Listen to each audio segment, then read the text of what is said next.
Baik, Assalamualaikum warahmatullahi wabarakatuh.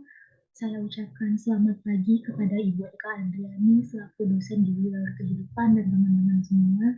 Perkenalkan, nama saya Julina Zahani Pratopo dengan bibit NPM terakhir 030. Di sini saya akan menjelaskan mengenai gizi daur kehidupan pada ibu hamil, ibu menyusui, bayi, balita, anak, remaja, dewasa, dan manula. Lalu yang kedua itu pembahasannya ada masalah-masalah gizi, dan yang terakhir itu adalah kebutuhan energi dan zat gizi dan contoh makan siangnya. Yang pertama ada gizi daur kehidupan pada ibu hamil. Kehamilan merupakan masa kritis di mana gizi ibu yang baik adalah faktor penting yang mempengaruhi kesehatan ibu dan anak. Ibu hamil bukan hanya harus dapat memenuhi kebutuhan zat gizi untuk dirinya sendiri, melainkan juga untuk janin yang dikandung. Resiko komplikasi selama kehamilan atau kelahiran paling rendah adalah pertambahan berat badan sebelum melahirkan menyusui. Status gizi ibu hamil adalah suatu keadaan keseimbangan dalam tubuh ibu hamil sebagai akibat pemasukan konsumsi makanan dan penggunaan zat-zat gizi yang digunakan oleh tubuh untuk kelangsungan hidup dalam mempertahankan fungsi-fungsi organ tubuh. Status gizi ibu hamil dapat diketahui dengan melakukan pengukuran lingkar lengan atas atau lila. Selanjutnya ada gizi daur kehidupan pada ibu menyusui. Gizi pada ibu menyusui sangat erat kaitannya dengan produksi air susu yang sangat dibutuhkan untuk tumbuh kembang bayi. Bila pemberian ASI berhasil baik, maka berat badan bayi akan meningkat, integritas kulit baik, tonus otot, serta kebiasaan makan yang memuaskan. Ibu menyusui perlu mengatur nutrisinya. Yang terpenting adalah makanan yang menjamin pembentukan air susu yang berkualitas dalam jumlah yang cukup untuk memenuhi kebutuhan gizi bayinya. Namun demikian harus tetap memperhatikan makanan yang menjadi tantangan ibu menyusui.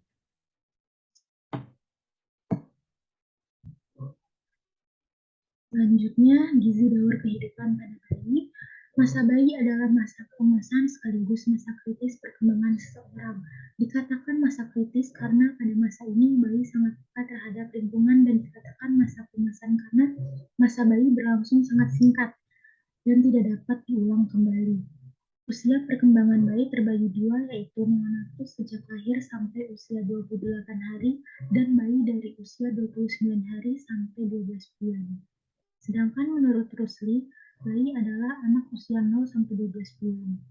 Bayi adalah individu yang lemah dan memerlukan proses adaptasi. Bayi harus dapat melakukan 4 penyesuaian agar dapat tetap hidup, yaitu penyesuaian perubahan suhu, menghisap dan menelan, bernafas, dan pembuangan kotoran. Kesulitan penyesuaian atau adaptasi akan menyebabkan bayi mengalami penurunan berat badan, keterlambatan perkembangan, bahkan bisa sampai meninggal dunia. Selanjutnya, gizi daur kehidupan pada balita. Periode anak balita ini merupakan periode yang menggelisahkan karena pertumbuhannya tidak secepat masa sebelumnya atau masa bayi.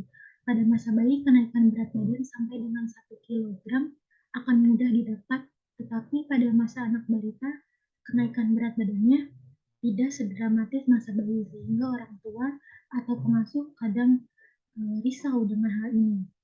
Proporsi tubuh anak balita mulai berubah, pertumbuhan kepala melambat dibanding sebelumnya. Tungkai memanjang, mendekati bentuk dewasa, begitu juga ukuran dan fungsi organ dalamnya. Kondisi ini akan dipengaruhi salah satunya adalah pemenuhan gizinya. Selanjutnya, gizi daur kehidupan pada anak prasekolah. Usia anak adalah periode yang sangat menentukan kualitas seseorang manusia dewasa nantinya. Pada usia ini banyak hal yang dapat mempengaruhi kebiasaan makanannya, seperti pengalaman baru, kegembiraan di sekolah, rasa takut kalau terlambat tiba di sekolah menyebabkan penyimpangan kebiasaan waktu makan. Deteksi dini gangguan kesehatan anak usia sekolah dapat mencegah atau mengurangi komplikasi dan permasalahan yang diakibatkan menjadi lebih berat lagi. Peningkatan perhatian terhadap kesehatan anak usia sekolah tersebut diharapkan dapat tercipta anak usia sekolah Indonesia yang cerdas, sehat, dan berprestasi. Gizi daur kehidupan pada anak remaja. Masa remaja merupakan waktu terjadinya perubahan-perubahan yang berlangsung cepat dalam pertumbuhan fisik, kognitif, dan psikososial.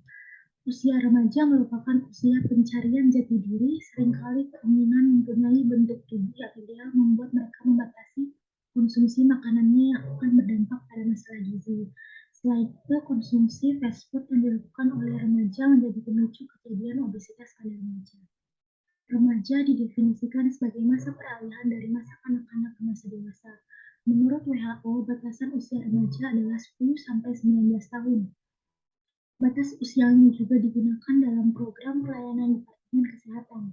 Menurut Direktorat Gizi, Masyarakat Departemen Kesehatan Republik Indonesia, remaja putri adalah masa peralihan dari anak menjadi dewasa ditandai dengan perubahan fisik dan mental. Perubahan fisik ditandai dengan berfungsinya alat reproduksi seperti menstruasi pada umur 10-19 tahun. BKKBN 2001 menyebutkan perubahan yang terjadi mencakup perubahan fisik dan perubahan emosional yang kemudian tercermin dalam sikap dan tingkah laku. Lalu selanjutnya ada gizi daur kehidupan pada dewasa. Usia dewasa merupakan masa di mana seseorang telah berada dalam kondisi yang stabil. Gizi yang dibutuhkan tidak lagi digunakan untuk pertumbuhan seperti halnya pada usia remaja, karena pada dewasa pertumbuhan fisik telah terhenti. Kebutuhan gizi digunakan untuk pemeliharaan tubuh agar tetap sehat dan dapat menjalankan aktivitas sehari-hari. Oleh karena itu, kebutuhan gizi pada kelompok ini sangat tergantung pada kondisi fisik dan aktivitas atau jenis pekerjaan yang dilakukan. Hal yang perlu diperhatikan adalah menjaga berat badan dalam keadaan relatif stabil. Kedewasaan atau kematangan merupakan satu keadaan bergerak maju ke arah kesempurnaan. Kedewasaan bukan keadaan yang statis, tapi merupakan suatu keadaan menjadi a state of becoming. Selanjutnya ada gizi daur kehidupan pada manula. Banyak batasan yang digunakan untuk melekatkan seseorang memasuki usia lanjut atau lansia. Salah satunya adalah ketika memasuki usia di atas 55 tahun. Berbagai perubahan terjadi pada transisi dari usia dewasa ke lansia. Perubahan tersebut ditandai dengan penurunan fungsi dari berbagai organ dan jaringan. Proses penuaan merupakan proses alamiah di mana jaringan mengalami perubahan struktur, fungsi yang menyebabkan kualitas hidup menjadi berubah. Menurut WHO, lansia dikelompokkan menjadi 4 kelompok, yaitu yang pertama usia pertengahan, usia 45-59 tahun. Yang kedua itu lansia usia 60-74 tahun. Lansia tua usia 75-90 tahun. Dan yang terakhir itu ada usia sangat tua, yaitu usia di atas 90 tahun. Tahun 2006, Departemen Kesehatan Republik Indonesia memberikan batasan lansia sebagai berikut. Sterilitas atau prasenium usia 55-59 tahun, masa persiapan usia lanjut yang menampakkan kematangan jiwa. Kedua, usia lanjut dini atau SNESCEN, usia 60-64 tahun, yaitu kelompok yang mulai memasuki masa usia lanjut dini. Yang ketiga, lansia beresiko tinggi untuk menderita berbagai penyakit degeneratif, yaitu usia di atas 65 tahun.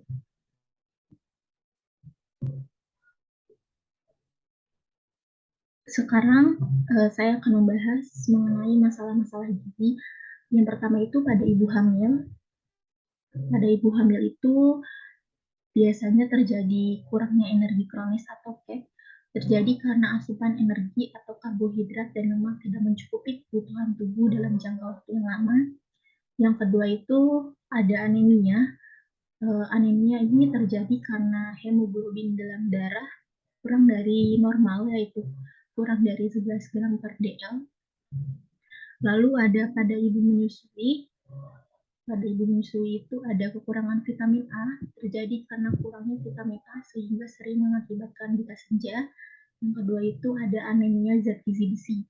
terjadi karena kekurangan zat besi dan asam folat.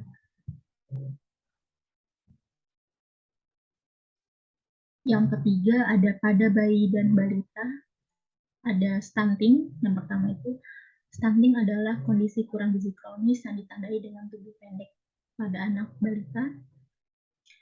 Lalu ada BBLR, berat bayi lahir rendah terjadi saat bayi terlahir dengan berat badan di bawah 2,5 kg. Lalu ada obesitas disebabkan pada satu gizi lebih pada balita adalah keturunan obesitas, pemberian susu formula, pola makan balita, dan pengetahuan sang ibu. Lalu yang keempat ini ada pada anak. Yang pertama itu ada kurang energi protein atau CAP, terjadi akibat masukan energi dan protein tidak sesuai dengan kebutuhan sehingga status gizi kurang. Yang kedua ada anemia, terjadi karena kekurangan asupan zat besi dan zat gizi lainnya yaitu energi, protein, vitamin A, faktor penghambat, serta pendorong. Lalu selanjutnya pada remaja ada obesitas, penyebab utamanya adalah mengonsumsi makanan fast food, makanan yang mengandung lemak jenuh, serta kandungan gula yang tinggi. Lalu selanjutnya ada anemia, terjadi karena kurangnya asupan sumber zat besi, head, dan kebiasaan minum teh dan kopi. Selanjutnya pada dewasa, itu ada menopause, terjadi akibat operasi pengangkatan rahim, pengobatan kanker, dan primary ovarian deficiency.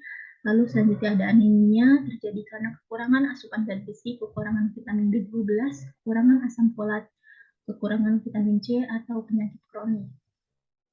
Lalu yang terakhir ada pada manula. Penyakit pada manula ini ada terlalu kurus. Sebagian lansia sangat ketat mengatur pola makannya sehingga asupan energi, protein, vitamin, dan mineral tidak memenuhi kebutuhan untuk hidup sehat. Lalu selanjutnya ada kegemukan. Menurunnya aktivitas fisik dan kebutuhan energi seringkali tidak disadari lansia sehingga pola makannya tidak berubah, yang menjadi faktor utama kegemukan pada lansia. Jadi pada saat trimester 1 ini energi ditambah 180 kilokalori, sedangkan trimester 2 sampai trimester 3 energi ditambah 300 kilokalori. Kalau protein dari trimester 1 sampai trimester 3 ditambah 17 gram, untuk vitamin A ditambah 300, untuk tiamin ditambah 0,3 mg, untuk riboflavin ditambah 0,3 mg, untuk niacin ditambah 0,4 mg, untuk asam folat ditambah 200 mikrogram, piridoksin ditambah 0,4 mg, vitamin B12 ditambah 0,2 mikrogram, vitamin C ditambah 10 mg, kalsium ditambah 150 gram, fosfor ditambah 0, magnesium ditambah 30 mg, besi ditambah 1 mg, yodium ditambah 50 mikrogram, seng ditambah 1,7 mg, selenium ditambah 5 mikrogram, dan mangan ditambah 0,2 mg. Untuk contoh makan siang pada ibu hamil itu ada 200 gram nasi ditambah dengan 1 ekor ikan, ditambah dengan 100 gram tempe, ditambah 100 gram sayur, dan ditambah 1 buah pisang. Selanjutnya ada kebutuhan energi dan zat gizi pada ibu menyusui. Untuk kalsium di 6 bulan pertama ini ditambah 200 mg, dan 6 bulan keduanya juga ditambah 200 mg. Untuk magnesium, maksud saya untuk kalium ditambah 6 bulan pertama dan 6 bulan keduanya ditambah 400 mg, untuk mangan ditambah 0,8 mg, tembaga ditambah 400 mg, chromium ditambah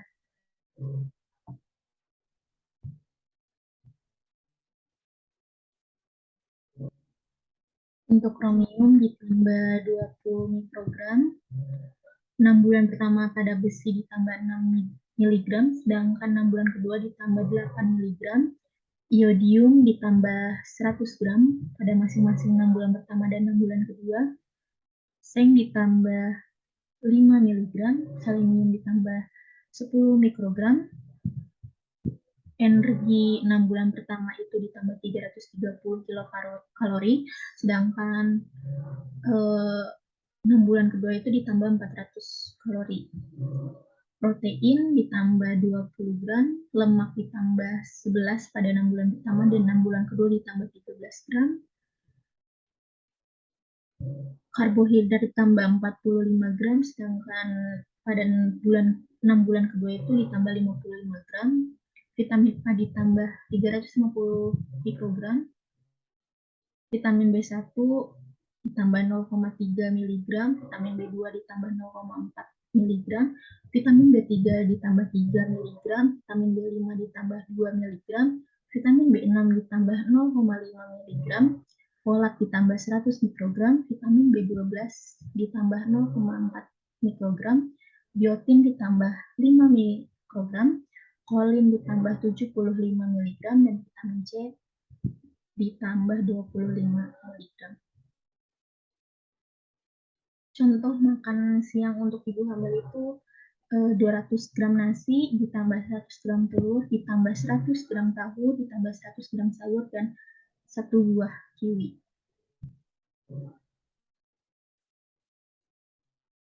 Kebutuhan energi dan zat gizi bayi. Ada energi, kebutuhan energi pada tahun pertama adalah 100 sampai 110 kilokalori. Penggunaan energi tersebut adalah sebesar 50% untuk metabolisme basal, 5-10% untuk STK, 12% untuk pertumbuhan, 25% untuk aktivitas, dan 10% terbuang melalui feses. Adapun anjuran penggunaan energi sehari diperoleh dari 50-60 karbohidrat, 25-35% lemak, dan 10-15% dari protein. Ini 0-6 bulan pada jenis kelamin laki-laki energinya 472-645 kilokalori, sedangkan pada perempuan 438-593. Pada bayi umur 6-12 bulan, laki-laki energinya 645-844 kilokalori, sedangkan pada perempuan 593-768 kilokalori.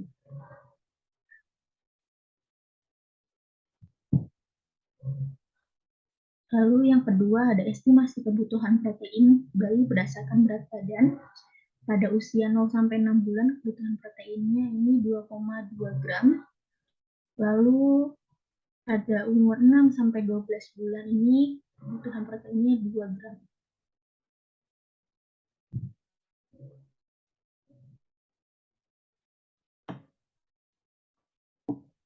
Yang ketiga ada lemak.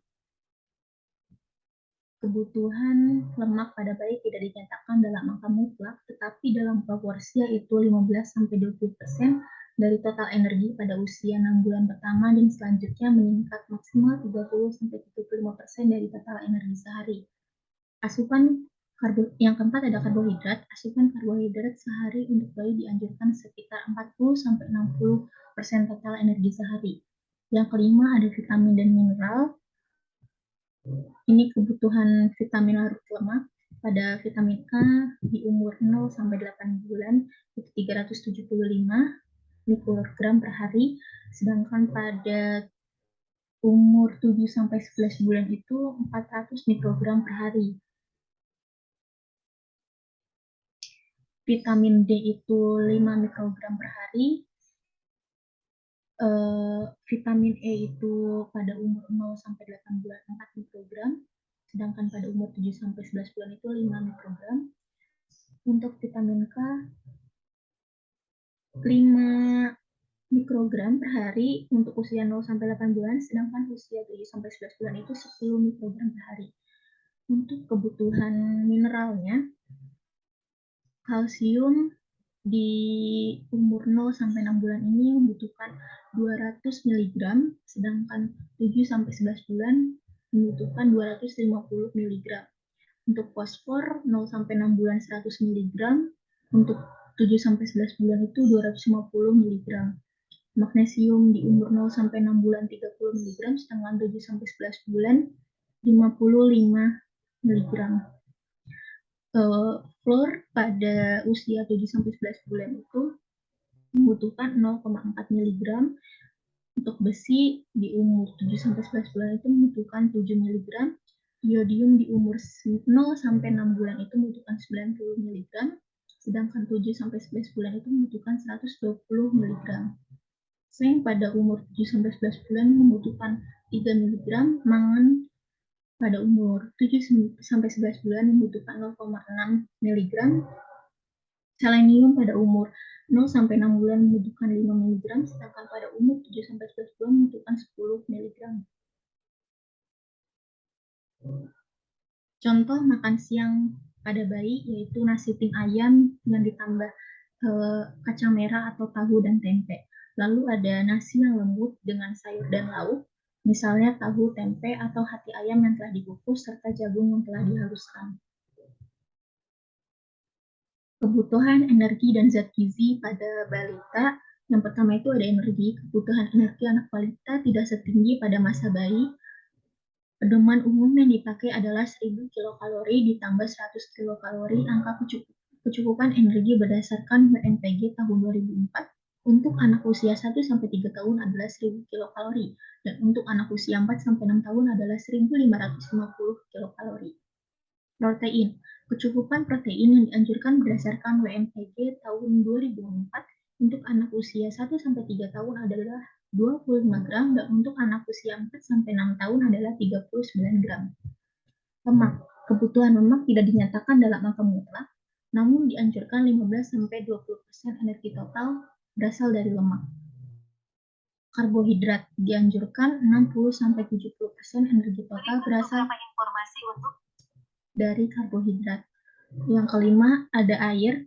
Kebutuhan air dalam sehari untuk anak umur 2-3 tahun adalah 115-125 ml per hari, dan untuk anak umur 4-5 tahun adalah 90-100 ml per hari.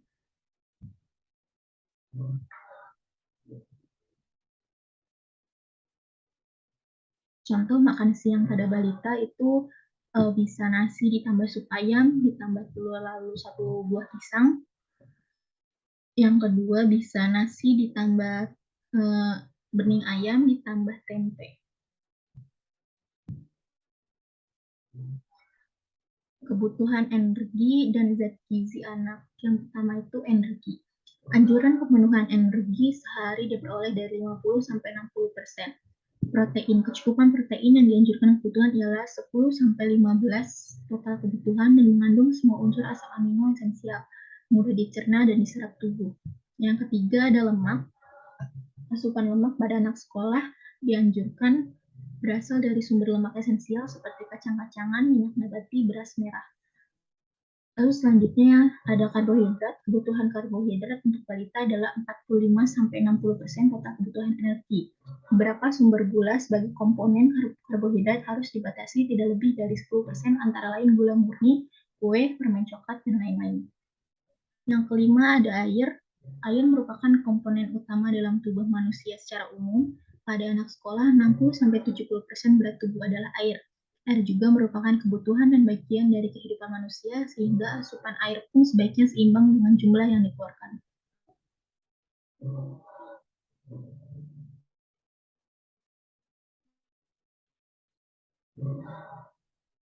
Contoh makan siang pada anak itu bisa nasi ditambah semur telur, ditambah sosis saus tiram, dan buah apel. Lalu ini ada kebutuhan energi dan zat gizi pada remaja. Jadi pada perempuan berumur 13-15 tahun, kebutuhan energinya itu sekitar 2.350 kilokalori, sedangkan 16-18 tahun itu 2.200.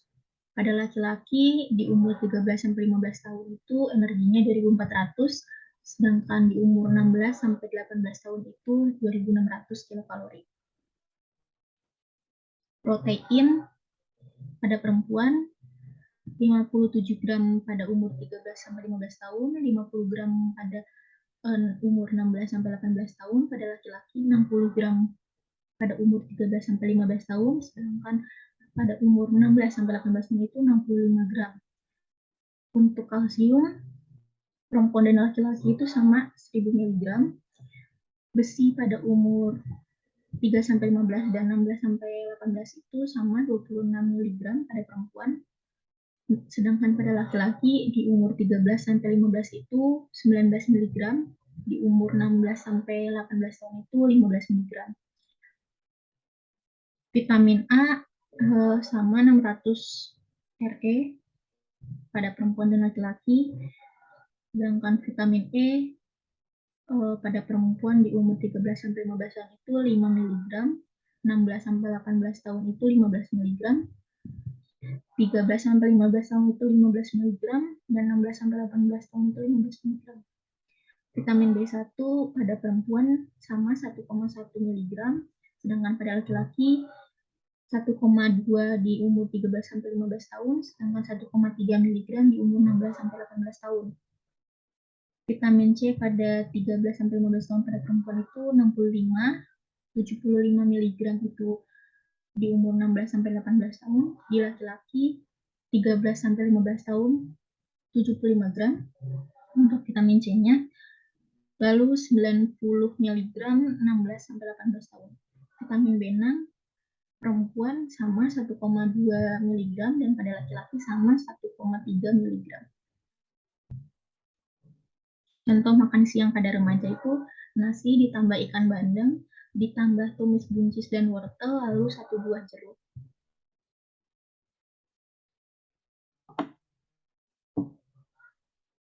Kebutuhan energi dan zat gizi pada dewasa.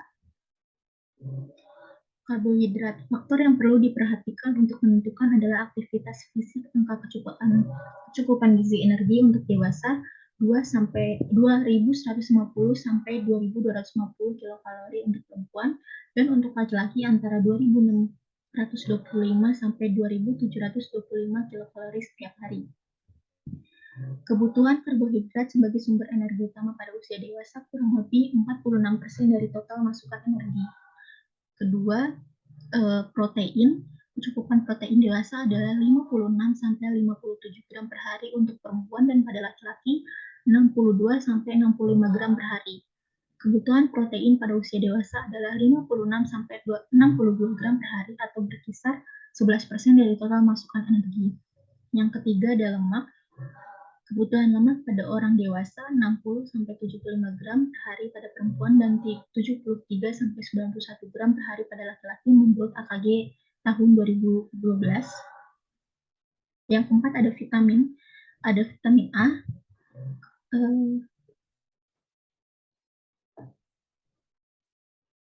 Ada vitamin A, lalu ada vitamin C. Kecukupan vitamin C pada orang dewasa adalah 70 mg pada perempuan dan 90 mg pada laki-laki. Kecukupan vitamin D pada orang dewasa adalah vitamin 15 mg pada perempuan dan laki-laki. Pada vitamin E, kecukupan vitamin E pada orang dewasa adalah 15 mg pada perempuan dan pada laki-laki. Vitamin B1, kecukupan vitamin B1 pada orang dewasa adalah 11 mg pada perempuan, 1,1 mg pada perempuan, dan 1,3 sampai 1,4 mg pada laki-laki. Vitamin B2, kecukupan vitamin B2 pada orang dewasa adalah 1,3 sampai 1,4 mg pada perempuan dan 1,6 mg pada laki-laki. Vitamin B3 12 mg pada perempuan dan 14 sampai 15 mg pada laki-laki. Vitamin B6 1,3 mg pada perempuan dan laki-laki. Vitamin B9 400 mikrogram pada perempuan dan laki-laki. Vitamin B12 2,4 mikrogram pada perempuan dan laki-laki. Lalu yang kelima itu ada mineral. Di mineral itu ada kalsium. Kecukupan kalsium pada orang dewasa adalah 1000 sampai 1100 mikrogram pada perempuan dan laki-laki.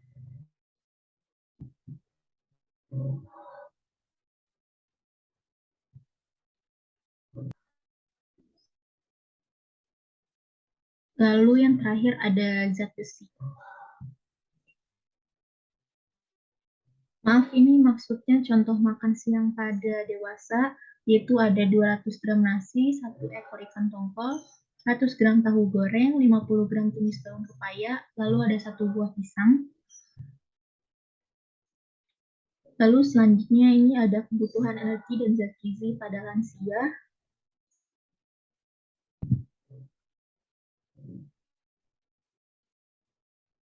Ini pada energi pria umur 50 sampai 64 tahun ini 2250, sedangkan pada wanita ini 1750 kilokalori.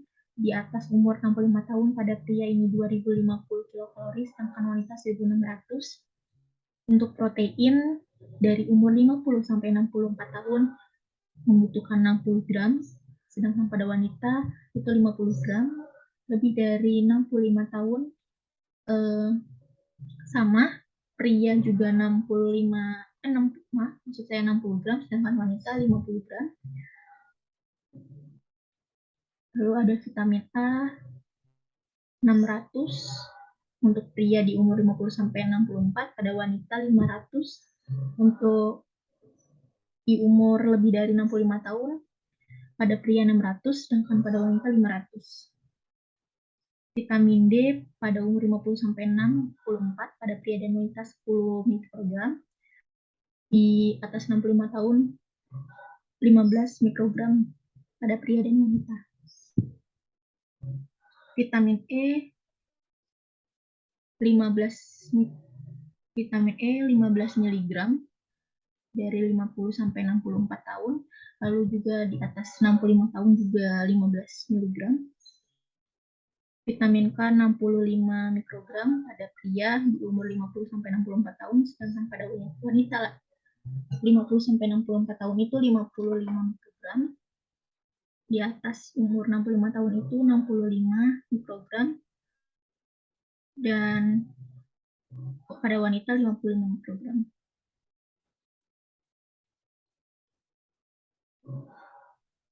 Contoh makan siang untuk lansia itu bisa nasi ditambah ikan goreng, ditambah tahu panggang, lalu ditambah sayur asem, dan ditambah buah pepaya. Sekian presentasi dari saya, mohon maaf jika ada kesalahan. Wassalamualaikum warahmatullahi wabarakatuh.